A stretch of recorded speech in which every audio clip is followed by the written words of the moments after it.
Hello po mga kaibigan, welcome po kayo sa YouTube channel ko. Magbabahagi po ako sa inyo ng may wagang mutya ng inkantadang ahas putian na naging bato.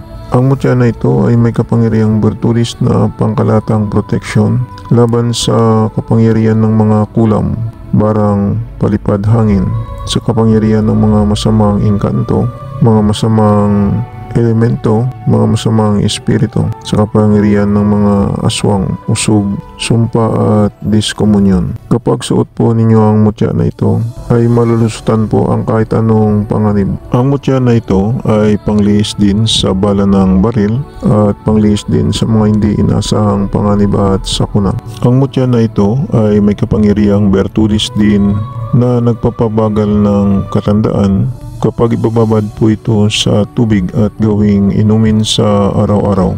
Nagdadala din ito ng swerte sa buhay. Maswerte din ito sa loob ng pamamahay at maswerte din sa pagnenegosyo. Ang mutya ng inkantadang ahas putian na naging bato ay nagpapatalas din ng kaisipan at nagpapalakas ng pakiramdam. Kapag suot po ninyo ang mutya na ito ay hindi po kayo madaling kapitan ng malalang sakit. Makatulong din ang mutya na ito sa paggamot ng sakit na naramdaman sa katawan. Ang gawin po ninyo sa mutya na ito ay ibabad lang po sa langis ng niyog at gawin panghaplas sa sakit na naramdaman sa katawan. Protection din ng mutya na ito sa pag-travel. Lumilihis din ang mga aksidente kapag suot po ninyo ang mutya na ito. May kapangyarihang bertulis din ang mutya na ito na panghalina sa puso ng tao.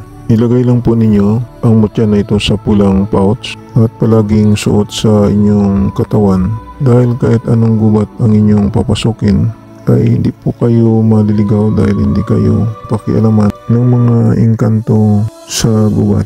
Tingnan na lang po ninyo ang kanyang video.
Yan po ang mutya ng inkantadang ahas putian na naging bato.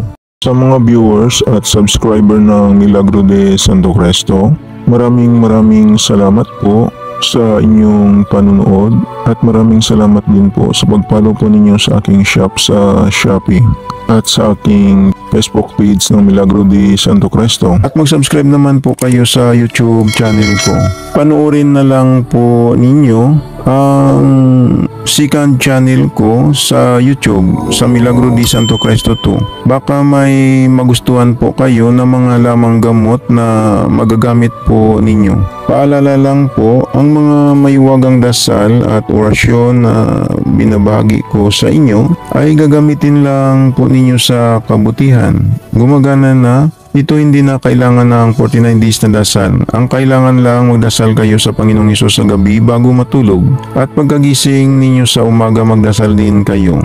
Mananalig lang sa Panginoong Hesus para lalong lalakas ang mga pagsambit sa mga mahiwagang orasyon na gagamitin po ninyo.